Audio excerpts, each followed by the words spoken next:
Greetings and thank you for tuning in to the San Antonio Black International Film Festival. We thank you for watching this wonderful feature for this today or this evening, wherever you are located.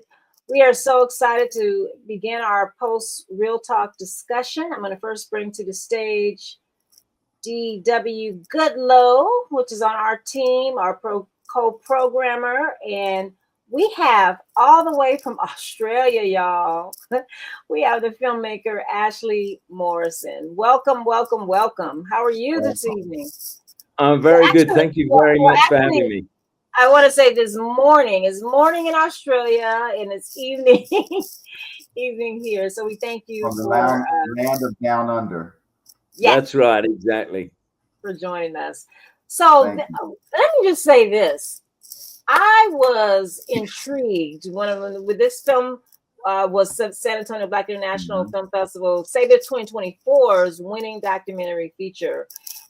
So we were so delighted to profile it and to bring it back to you for those who missed it during the festival. But when I started watching the film when we were doing judging, I just became enthralled or intrigued, I should say, with this history of battling Siki. And I was like, my God, I never knew about this. Like, wow. So how did you even come across Siki, battling Siki? And tell us about just that. How did that happen for you? Yeah, well, it's kind of an unusual story. So I was asked to write the biography of Azuma Nelson, who's a Ghanaian boxer, featherweight and super featherweight world champion. And he's from Ghana. And it was while I was writing his story, I was watching back, obviously, all his previous fights. And 1984, he fought Wilfredo Gomez and won the featherweight world title. And the commentator happened to make the comment, and Azuma becomes the 6th world champion from Africa. And I was like, the 6th? There must have been more. This is 1984. So I thought that can't be right. So then what I did was I then started looking through the record books and found that all of the champions pretty much before the 1960s, when the African countries started to get their independence from their European colonial powers, all of the boxers that won world titles while they were part of a colonial power were recorded as being either British champions, French champions, but not African champions. And so that really kind of annoyed me, to be honest. And I thought they should be African champions. And that's why the film was called Return to Your Corner. But the other thing was then when I looked at it, I found out battling Siki was the first one. A lot of people in Africa had never heard of battling Siki. So I thought, this is wrong. And then the more I dug into his story, I was like, wow, this is one unbelievable person. And the world should know about him. So that was really the story as to how it all came about. So, what's so interesting, Azuma from Ghana was an animated film that was given to us, that was submitted to the San Antonio Black International Film Festival in 2023. Yeah. And so we got the animated version of that boxing championship, and it was an awesome film. It won. So yeah, that was interesting. So tell us about. Go ahead, DW. I'm sorry. Well, I was going to jump in because he touched on how important it was to bring this story out and to tell Siki's story. And I knew nothing about him, and again, to hear that he was the first world champion was something that really drew me in. I remember when I was watching it and the sense of pride that I felt, watching his story and hearing, the fights and things that he went through. Was there any pushback or positive support in bringing the story to life? I don't think there was any pushback. I know that people because to me, it was very important to tell as it was the racism that he suffered. And I think for him to have achieved and even have survived in the world that he did was a credit to him as a human being and a man. Yeah. And, people tried to, in his career, put him down as being, not very intelligent and all of that. But if you look at the languages, I mean, he spoke Dutch, he spoke French, he spoke English, and then he had his African languages. This was a very intelligent man. And so Yeah, I don't think there was pushback, but I think, there were people that maybe wanted to keep him still in the background. Certainly, there were a lot of people when I launched the project, and I should mention Dave Harper, who runs Geodrill in Ghana. He was one of the sort of sponsors of the film, and he got right behind it and thought it was a story that had to be told. So again, I have to mention him because without his help, we might not have got some of the money to make it possible. But yeah, he was great and really believed that this was a story that had to be told. So tell us about, because to me, the name Battling Siki, that was obviously his boxing name. So how did that, do you know how, in terms of your research, how that name came about and what his real name was from Senegal? I believe that it was after the First World War. He was in Nice, and they were walking across the Place Messina, trying to come up with a name for him to fight in the ring, because his real name was Louis Mbarak Fall, and he decided to take the name of a Tanzanian warrior who was called Siki, who I believe kind of fought against the Germans as they were looking to colonize Tanzania. And I think that is where his name came from, or that's what I've read is where his name came from. That is like it is. So what I wanted to just, okay, so the film was helped funded by Ghanaian businessman or producer. Yeah, businessman. Businessman. How did you even connect with him? Does that just through your sports world, sports writings, that you connected with him? Yeah, so I connected with Dave many years ago. He actually, when they were doing a documentary on Azuma, it's kind of a strange story. Someone sent him an interview that I'd done with somebody on radio here in Perth. Dave happens to be an Australian living in Ghana. He heard the interview, and then he contacted me and said, "I like your interview style. Would you come to Ghana to interview Azuma for a documentary that we're making?" And I was like, "Of course I will. No problem whatsoever." And basically, we just became friends. And then as a result of that, I became friends with Azuma. And that's how then writing his biography came about. And then, as I said before, and then came the documentary on Siki. You do have the golden voice. So thank you I very much. compliment you on your golden voice, because it really, I mean, I was watching the documentary, and how they I can't remember who it was that discovered him when he was a young child, if I'm not mistaken. Yep. Can you speak about that, how they discovered Siki? The young lady, whose name just escapes me at the moment. But she came into Ghana, supposedly, Senegal, and he was diving for coins. This is what we believe happened. And no one really knows why, or she adopted him and took him to France. He was supposedly part of maybe a big family. His father had passed away. So there's a lot of people with stories like, did she sort of give his family some money and promise him a better life? Did she use him because she was in the theater, see him as being part of her act?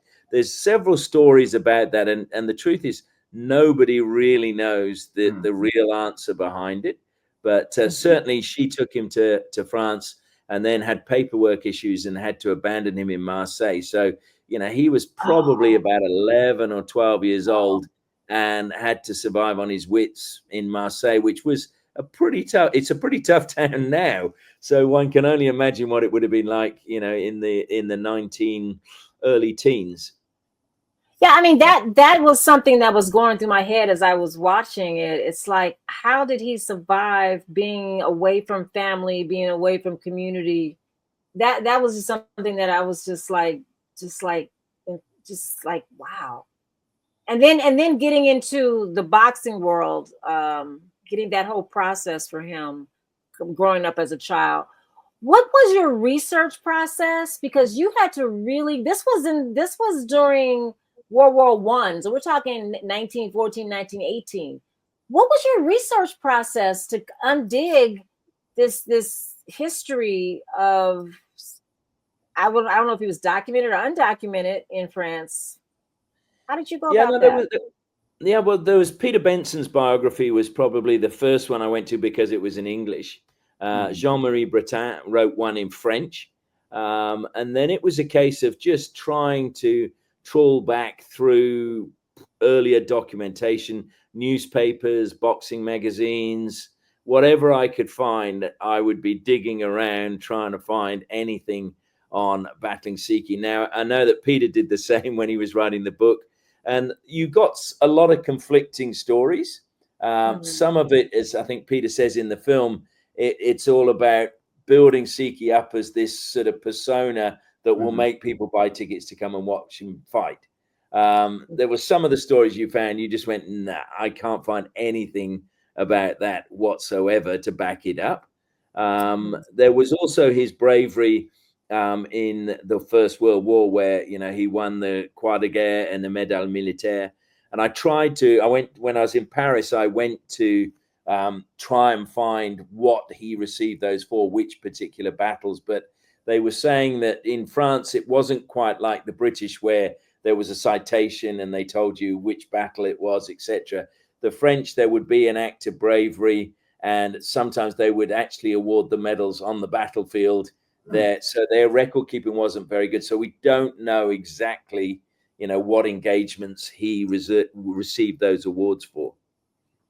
But during that period, we're talking 1914. Well, we know what we were dealing with here in America during the 1914s, you know, as African Americans. What was an African in France dealing with? Because you said he actually fought. Yeah, look at it. I think France was probably, from what I can understand of that era, was probably more liberal about having. Certainly, they were very happy to have interracial fights, whereas a lot of the other European countries didn't allow interracial fights between, you know, black and white boxers. France quite liked that, and they had Joe Genet and Sam Langford were very, very popular in that time. And of course, let's not forget Josephine Baker was a huge star in Paris during that period. So I think the French kind of saw black people as kind of exotic, and they were celebrated because of maybe that exoticness, and people wanted to be around them. So I think it was, once you got into that social stratosphere, I'm sure it was quite nice, but I'm sure it was very tough prior to that. But of course, you know, there were quite a few blacks who'd come there from the colonies to try and obviously get, as they do today, you may think there's better work, more money, etc. I mean, go ahead, DW. My brain is percolating. See, we both were loving this film so much. Like, before you jumped on, we were both sharing back and forth different things that we liked about the film and how it sucked us in. And I'm curious about how he started getting into boxing, because his story is just so amazing. But leading up to that championship fight, which you have in the documentary, and how, you know, it was so racially divided. And, you know, he came out victorious in the end, even though there were so many obstacles that was, you know, they really did not want him to win. Can you speak about that?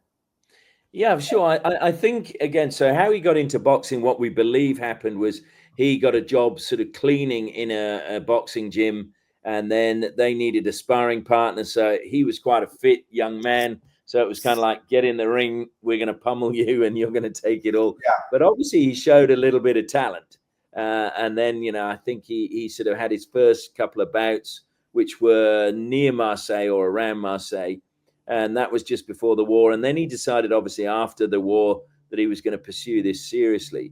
But then what happened was he'd beaten all of the sort of light heavyweights in even some of the heavyweights in Europe, in the Netherlands, Belgium, the British boxers as well. And so he was probably the number one ranked, you know, boxer in Europe at that time. So when Georges Carpentier, who was the light heavyweight champion of the world, was being told he had to, you know, defend his title, Siki was the obvious guy to do it. But as you said, they didn't want another black champion because of what Jack Johnson had done and sort of humiliated the white man by proving how good a boxer he was, and just basically ridiculing them, saying, you know, look, you can't beat me, I'm better than you. And so, you know, Siki was not wanted. And then Carpentier didn't really take him seriously. And so then they went with an offer, as we know from the film, to try and make him take a dive, his manager to take a dive, and Carpentier offered his whole purse, which he denied at the time. And I know Peter Benson says it. He eventually admitted it when he was older in life. But, you know, I think when Carpentier started hitting him for real, I think Siki was like, no, this is not on. I'm going to take you out. And he showed that he had the ability to do that. And Carpentier, let's be honest, was a very, very respected boxer. So for Siki to knock him out and punish him the way he did, it shows again how good he really was. You know, I'm a filmmaker as well. And so when I see the vision, right? I see the story playing out. So I could just imagine how that would play out on film. That whole championship fight narrative and leading up to it, and you know, everything that, because we here in America, we didn't know about Siki. I guarantee I can ask a lot of my homeboys and they do not know about Siki. And his story, especially overcoming, you know, the same obstacles that we're trying to overcome here, he's dealing with there, you know, and that connects us. And so I was telling Miss Ada, I said, I've already watched the movie. It could be a movie. I mean, are there plans in the works for a narrative feature film with this? Look, I agree. I think it is a hit waiting to be made. I know that Peter Benson is trying to sort of use his book to get this happening, and we've been talking, and I've even given him permission to show any interesting parties the documentary, so that, because I think it's a story that needs to be told. I mean, that's why I made the documentary, and nothing would make me happier if we can elevate Siki to where I believe his rightful place is in the world, even if it's 100 years too late, you know? Well, you know, one of the things we would go ahead, DW. No, I'm hogging the spotlight. No. I want to go back because when Jack Johnson came to mind. Now, I'm just wondering, because we're talking about 1920s, I'm wondering if they met or if there was any connection with the two boxers. I mean, you wouldn't know that in research? Yeah, no, Siki's first bout in the US, I think they had a bout in Canada between Jack Johnson and Siki. It was an exhibition. Really? And pardon? Bare knuckle? No, it was a proper with gloves. Okay. But apparently, real quick, the boxing gloves were smaller than they are today, though, right?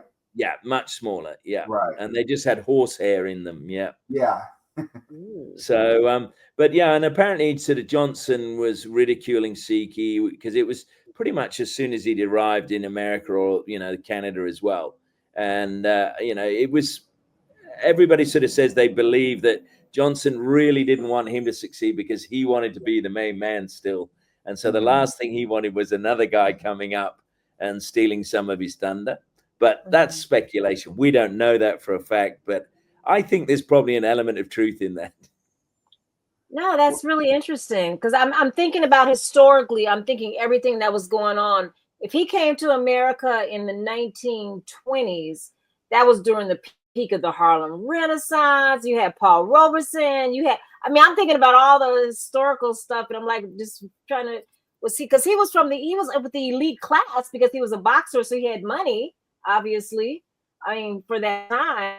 So I'm wondering if he was hobnobbing with the Harlem Renaissance folks. That's really interesting. He may well have been. I mean, certainly in Paris, he was mixing with sort of famous people like Ernest Hemingway. It's interesting. I wanted to get it in the film and I didn't, but in Vietnam, Ho Chi Minh apparently used Siki's name once as a nom de plume. Che Guevara as well was a big battling Siki fan. So there were a lot of political leaders that were really kind of knew about him and admired him. And I'm trying to think, there was another Scottish actor who was big in America, and he talks in his autobiography about having dinner with Siki. So, he was mixing with some of these people, and I think they clearly were enamored by his presence. Wow. He definitely was a star during that time. And I can see how Jack Johnson was you know, a little intimidated by his presence a little bit. And so, and that leads to, so he had such an amazing life, but it was cut short at 28. And I do want to get to that part of it, but he had a wife and a kid. Can you speak to what may have happened to them? Well, a European wife and a mixed kid during that time frame, similar to Jack Johnson. But that was just the openness of being the interracial marriage in France at that time is interesting. Yeah, well, his wife, well, she was a common law wife, so they never had sort of like a church wedding. They lived together. Lynchy von Appotier, and she was Dutch. And again, there's stories that he met her when he was over there training for a bout at her father's gym, or, you know, I think that's the way it met. But then they had the child as well, Louis Jr. And sadly, when he went to America, he did remarry there, or marry officially, and that was when everyone was like, "What is going on?" But as Peter found out, you know, he stopped sending money back to Lynchy. Now, it's very difficult to find out what actually happened. From my research, and I found out that apparently Lynchy gave one interview, I think, after Siki's death in her whole life, and that was it. And she didn't want to talk about it, and she became very much a recluse. As for his son, nobody really knows what happened to him. The only information I could find was that they believe he ended up living on the streets in France. I know that the lawyers, when they were looking to repatriate Siki's body, they had to do a really deep search to try and find, because he was his only registered son. So therefore, they needed to get permission. And they were telling me that they couldn't find any death certificate for him. So nobody really knows what happened to him, or where he ended up, which to me, again, is really tragic. Yeah. The whole thing is tragic. I mean, everything is just so tragic. His death, when he came to the States, though. Mm-hmm. Can you speak more to that? Was the I know the mafia was involved in his murder. No one was ever acquitted. There was no witness. I mean, nothing happened. It was just he's dead. And I mean, nothing happened with that. The papers, was it a headline in France and States? I mean, what happened? Yeah, I mean, it's crazy when you think that the police had the guy in custody who had admitted that they lured Siki out of this bar, and with the aim of having him, you know, shot, and then they let them just walk free. But I think it shows the power of the underworld in those days. And I please, if I'm going to say this because I think it's very true, but how they did not value the lives of Black people back then. It was, and as we know, sometimes today, sadly, that is still the case, which is, again, breaks my heart. But I think it was just a case of, who's really going to care? You know, and that to me is still wrong. And I was very tempted. I did speak to a lawyer actually and say, do you think you could get us access to those files now? Because they must still be on record somewhere. And it would be really good to go through them and just find out what actually they did find out. But it was going to cost me a fair bit more money to get them to access those. And I thought I'd rather put the money into the film. But I think it would be interesting to know what else they did find out and who probably was, you know, behind it. But I think the reason they didn't want to is, I think, as we know, that in those days, that there were a lot of people in the police were controlled by the underworld, and sadly, they didn't see his life as having any value. Right. Wow. It just leaves you like really sad. So what happened in terms of, okay, he passed away. He had married someone here. So, I mean, in the States, there was no connection with that particular woman after his death, or was she in the process to help get his remains moved back to Senegal? Do you know anything about that? what I think by happened? the time that came about, she'd passed away as well, because this was in Mm. the early 90s. But yeah, she was left with what was left of his estate when he passed away. And I mean, it's funny when you say how sad it is. This probably sounds really strange, but I've seen the film several times, and it still makes me cry, even though I know the story, because I just feel it's just such a sad story that here was a man that I think if he was born today, he would be such a superstar Mhm. because of his intellect, the fact that he was prepared to challenge social issues, the fact that he could speak different languages. He was a wonderful athlete. He had style. And I just think if he'd have been born in a different era, he would have been just such a superstar. And so I find it really, really sad that, his life ended the way it did, and almost in anonymity. 28 years old. So 28 tragic. years old. Makes it such a great story. No, Yeah. and I was just thinking, you were talking about the records being expensive. I mean, I guess that's going to be for the feature film. They're going to have the money to go back and look at those, pay for the records. I mean, it's just amazing to me because I would think that would have been headlines in France, if it would have been headlines here in the States, unless they didn't know who he was in the States in terms of his prominence that he I had over was there. wondering that. That's what I was thinking. Maybe why they kind of also felt so comfortable, taking him out, because he wasn't as popular here. Yeah, I mean, there were headlines in the newspapers, but a lot of them, again, were, rather than sort of praising what he'd achieved, were all about putting him down. Mm-hmm. Like, he was never really, he was a bit of a clown. And then we know that Siki liked to drink. He's not the first athlete that does like to drink, but they picked on that and sort of said, it's the drink that got him in the end, because he was drunk the night he was shot. But it wasn't the drink that got him in the end. It was the life and the fact that he was prepared to stand up for what he believed in that was, in the end, the thing that saw him lose his life. Mm. What type of feedback have you gotten from audiences? Yep, I was just going to ask that. Yeah, I mean, I know you sit in the audiences especially when it first came out. But what type of feedback have you gotten? And yeah, it's been. I think the only way I can describe it is incredibly humbling. The feedback that I've had. I'll tell you a story. We had a screening here in Perth, Australia, and I mean, Perth, Australia's again. We've got to remember that they had an all-white policy until the 1970s.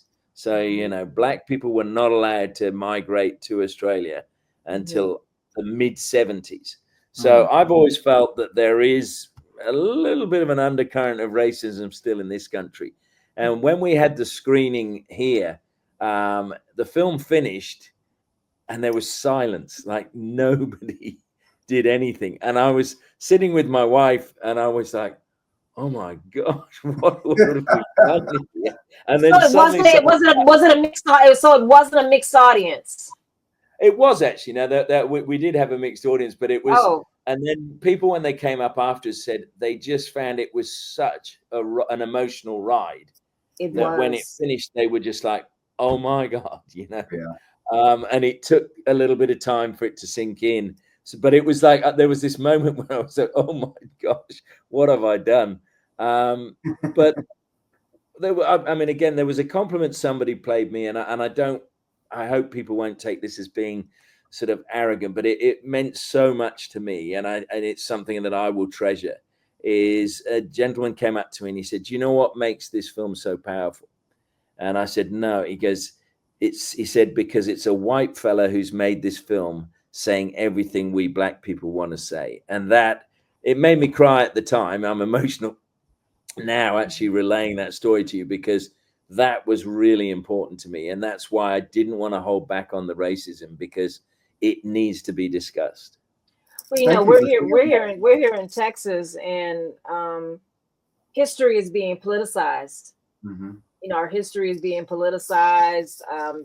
They're banning African American studies and all of that. So this finding out unknown history from African Americans or African history is is something that is very much appreciated. So thank you for uncovering this history for us. Is it something that will go in the history books or in boxing history books, do you think?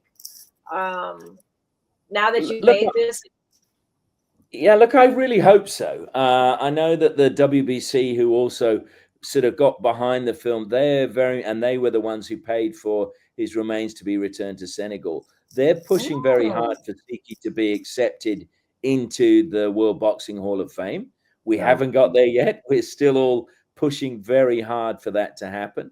I think one of the things that I really, really want to happen, and we were hoping it was going to happen because the ambassador for Senegal was at the premiere when we had it in New York, and he said he wanted to have the film shown in Senegal and felt it should be shown in every school in Senegal, which I would love that to happen, was that I want Siki to be recognized as an African champion, not a French champion.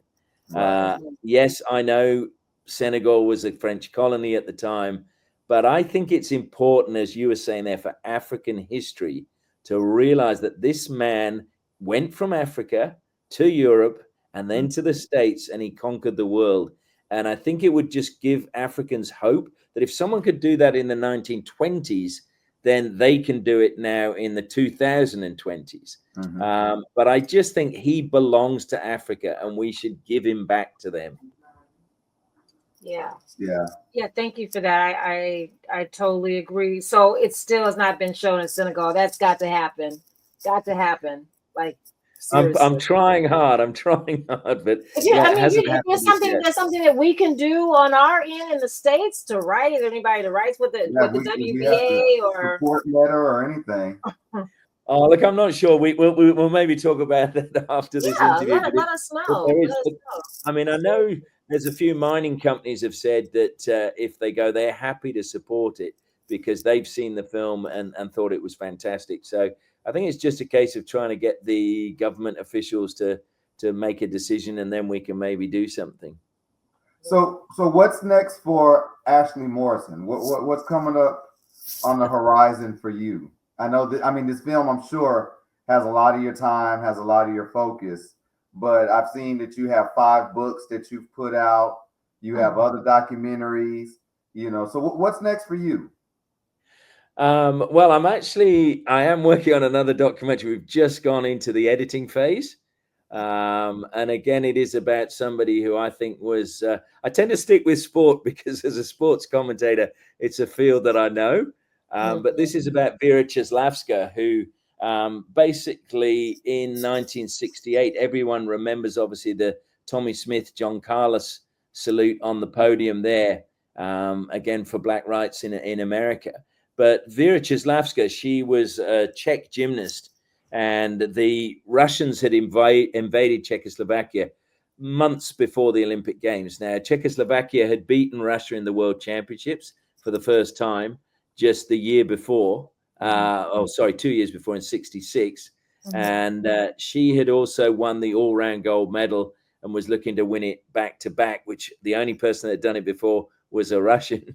And so she'd also signed the 2000 Word document, which was anti-communism. Now, so when the Russians invaded, everyone thought she was never going to be allowed to compete.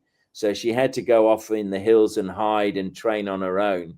And eventually was given permission to go to Mexico. She won the all-round gold medal again, but on the podium, rather than when the Russian flag was raised, rather than stand there and look at it, she just turned her head away and looked at the ground, which a lot of people didn't recognize it because it was a very subtle gesture. But then when she went back to Czechoslovakia, as it was then, that was the end of her competing career. She wasn't allowed to coach, and she was punished for that gesture. Yeah. So that's the one that's in production at the moment. What happened to her? What happened? I mean, she's not still. She sadly passed away. I think it was in 2015. Okay. But when the Berlin Wall came down and communism changed, she reemerged and was involved in the government there, trying to promote sport, etc. And I don't want to give too much away, otherwise you might not watch the film when it comes out. No, this is good. So your company is Ashley Morrison Media.com. That's where people can find you. Yep, sure. I mean, that was just, it was actually my initials, so that's why I thought I'll use that. But yeah, I've got another book I'm working on, another sports athlete. I can't say who it is. I'm helping them write their autobiography because I've signed a confidentiality clause with that one, so I can't tell you who that is. But yeah, and then I've also, pardon? Can we ask the sport? Is that giving too much away? No, I can tell the sport is soccer. So yeah. Okay, cool. Ooh. Now my mind is going. Start with a P? No, I'm gonna leave you alone. So the film Return to Your Corner has that been picked up for distribution, or how can people get a hold of the film? Yeah, we've literally, in fact, you're the first people I'm telling. I haven't even shared it with any of my friends actually, but we signed. Late breaking. We got to put the spoiler on. Yeah, we signed a deal with Babineaux Entertainment in the US, so they're going to be doing the distribution for me, and we'll just have to see where it goes and where they can get it aired. But they're very confident, and they, like you, very kindly believe in the film. And also thought that this should be a movie. So they're very much with you, DW. They were like, wow, this is just such a great story. That scene alone. Yeah, you got to keep us in touch. If it ever goes to the movie realm, please let us know. Let us know. I mean, it's amazing. So I've sort of said, if it becomes a movie, I either want a job either as a commentator or the ring announcer in there. Yes, you got to have your cameo in it somewhere. That is so exactly. True. Well, we are very grateful. It was just great that we could connect. Every time I would reach out, I'm in China, I'm in South Africa, so you are a hard man to catch. You are busy, but hopefully enjoying life and enjoying your world of production. We appreciate the time, and wish you all the best moving ahead with everything that you venture into. Look, thank you very much again for not just selecting the film, but for recognizing it and giving us the Best Documentary Award last year. Well, that was really special, and it meant a great deal to me and everyone else that was involved in the film. I know I'm the sort of man at the front, but there were several key people behind that, one being my wife, who is Camera 2 is her nickname, but she's very much a big part of the film and helps with the filming as well. So but thank you for everything and your interest, and let's just hope we can get his story out there.